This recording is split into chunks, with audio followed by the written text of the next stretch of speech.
arresting 3 undocumented immigrants and briefly detaining an American citizen, a military veteran, while they asked him for documentation. They were scrambling up delivery ramps. They were banging down bathroom doors to make sure no one was hiding inside.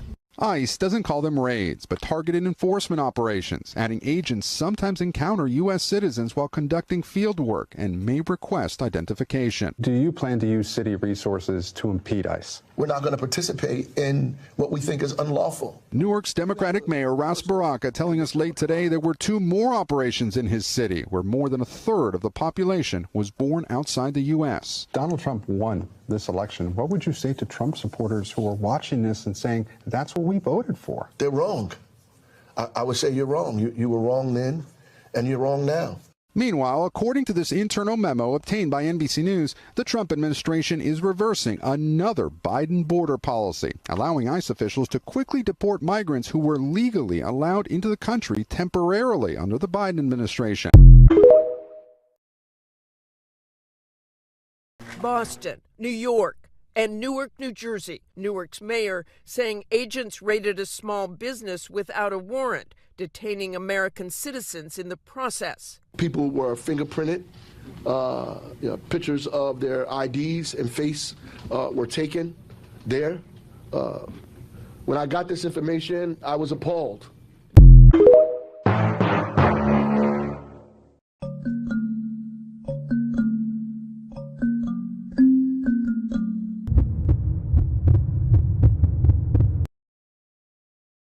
Washington now, where the Trump administration announced a sweeping freeze on all federal grants, funds already approved by Congress. Chief Washington correspondent John Carl is tracking Trump's executive action. John, the administration says this is just a temporary pause, but it could have major consequences. George, look, there is a lot of confusion this morning about what exactly this directive means, but it may be the most far-reaching executive action this White House has taken yet. It could potentially halt hundreds of billions of dollars in federal spending on everything from assistance to farmers to Head Start programs to disaster relief and public transportation. In a memo describing this, was obtained by ABC News, the White House Budget Office has ordered all federal agencies to cease any financial assistance if they believe the program might conflict with President Trump's executive orders. The directive is not specific about which programs would have to be suspended, but it's clearly far-reaching. It says, quote, this memorandum requires federal agencies to identify and review all federal financial assistance programs and supporting activities consistent with the president's policies and requirements. The only thing explicitly not included in this is Medicare and Social Security and anything directly given to individuals. But George, this is far-reaching. The Senate Minority Leader Chuck Schumer responded, one of many responding overnight, saying Congress approved these investments. They are not optional. They are the law. And you described it as a pause, George. It's important to point out this memo does not say how long the pause will last. There's nothing specifying when the pause is over. Right, as you say, this could be have such sweeping impact, and also comes on top of a big shakeup at the Justice Department.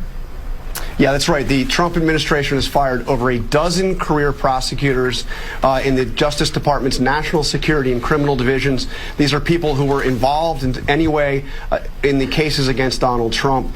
These officials received an email from the acting attorney general on Monday telling them, in part, given your significant role in prosecuting the president, I do not believe that the leadership of the department can trust you in implementing the president's agenda faithfully. Those fired, George, include some of the Justice Department's most senior prosecutors. These are individuals who have served in Republican and Democratic administrations. It also comes on top of action taken against some AID, foreign assistance professionals. And we learned about an executive order the president signed Monday that could set in motion a ban on transgender troops. Yeah, this builds on a previous order he had done last week. It seems to pave the way to pushing openly transgender people out of the military, mirroring the order he signed on transgender last week. But this goes further, allowing the Pentagon to possibly bar transgender people if they identify as a gender other than the one assigned at birth. It states expressing a false gender identity divergent from an individual's sex cannot satisfy the rigorous standards necessary for the military service. So yes, it looks like it is paving the way for a total ban. John Carl, thanks very much.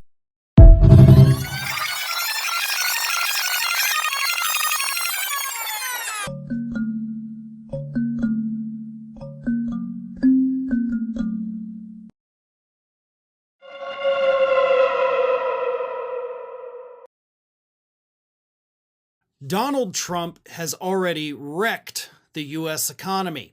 What's happening right now across the country is that foreign workers, who of course are not documented, they're terrified of being deported, they have decided to not show up to work, which according to farmers across the country is resulting in a massive issue because there's nobody to do the work.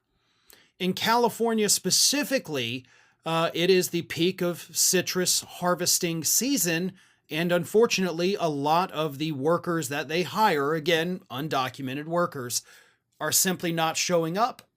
So there's nobody to pick the citrus, and it's just sitting out there in the fields, and they're warning now that this could very quickly lead to a massive shortage across the country. But again, it's not just citrus farmers in California. This is the entire agricultural industry here in the United States warning us that even though we're not seeing the raids yet, the threat of the raids have been enough to cause a worker shortage. And now that the agricultural industry is sounding the alarm bells, economists are also sounding the alarm bells, as they have been for months, telling us that we are headed towards a recession. Here's how one of them put it. You are talking about a recession-level event if this is the new long-term norm. That is from Cal State Bakersfield economics professor Richard Gerhardt. Now, economists had, of course, predicted all of this. You know, I've sat here and I've talked about all of this. This is what will happen. And we're seeing it happen. It is playing out exactly the way that everybody warned you it was going to play out. Okay? There's no surprises here. There's no shock. The only thing shocking about it, as these economists are trying to tell us, is how quickly it could lead us into a recession. They had already toyed with the idea that, yes, this could probably lead to a recession. And now it's more like, yeah, it's going to lead to a recession, and it's going to happen a lot quicker than we had anticipated. Because that's what Trump's policies do. And we're only in the infancy of it, folks. We're a week into this thing. And we're already seeing the ripple effects throughout the United States economy. If this continues, and of course, once the raids really start happening in earnest, this will only get worse, okay? This problem is not going to get better. Donald Trump is not going to come out today and say, you know what? Everybody can stay. You're fine. Go back to work. I screwed up on this issue. I'm not going to pursue it. That's not going to happen. And anything short of that is going to exacerbate the problem. He has made it clear, we're going forward with the deportations. People are leaving. And the more that threat lingers out there, the more likely these people are to simply not go into an area where they're afraid there's going to be a big ICE raid. He's already deployed troops to the southern border, so the military is involved at this point. This isn't just a humanitarian disaster. You may be of the opinion that, well, these people don't deserve to be here. Get them the hell out of here. Let's see how you feel a month from now. Hell, let's see how you feel right now with the price of eggs increasing by almost 40% in the last couple weeks. But let's see how you feel when you go to the grocery store and you either can't find the things you need because of the labor shortage, or you can't afford the things you need. That will happen. Both of those things are going to happen. Okay? I'm not throwing out hypotheticals here. I'm not trying to scaremonger you. I am telling you based on the available data, on the available things that are happening, all of those worst case scenarios that we predicted are gonna be here, and they're gonna be here a hell of a lot sooner than any of us thought.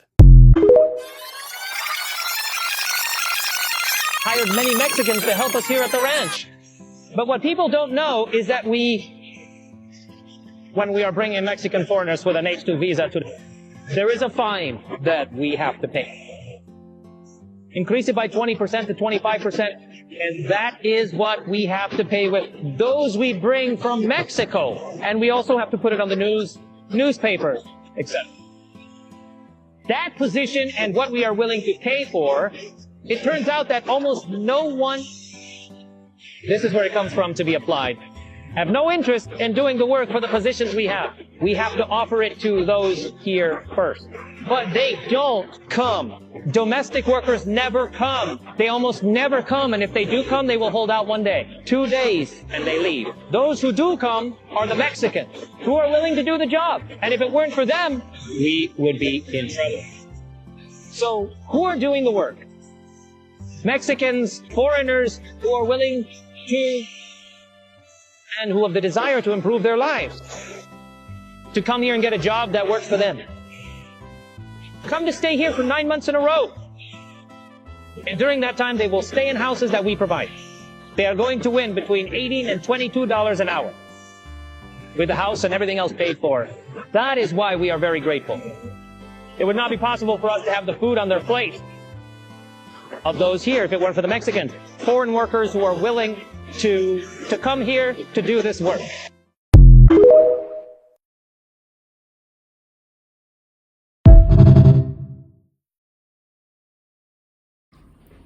Shalom, this is your brother Shamya Allah. I just want to speak on a video I was basically going to try to put together real quick. It's going to be part of my shorts, I guess. Short videos, let me be specific. All right, Psalms 58. This is your brother Shamya Allah, Elder Shamya Allah. Psalms 58, verse 3. The wicked are estranged from the womb. They go astray as soon as they be born, speaking lies.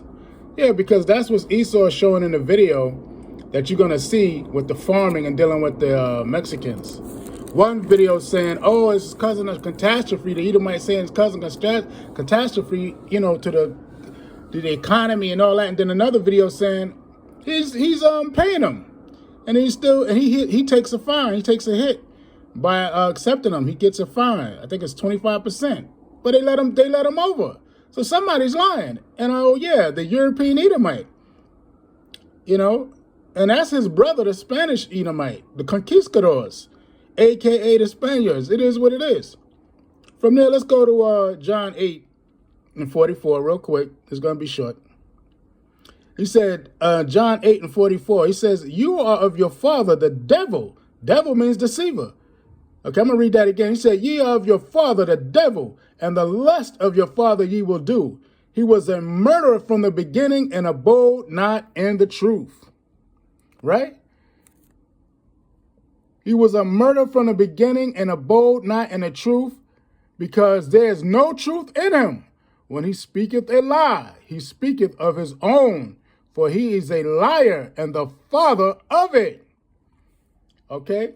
He's talking about the spiritual demon Satan and his physical counterpart, which is Edom, or the Edomite nation, Caucasian race. Okay, and right there, and with that, I'm gonna say shalom. I'm gonna leave it there until I get back to you next time. Most High will. Shalom. Wow.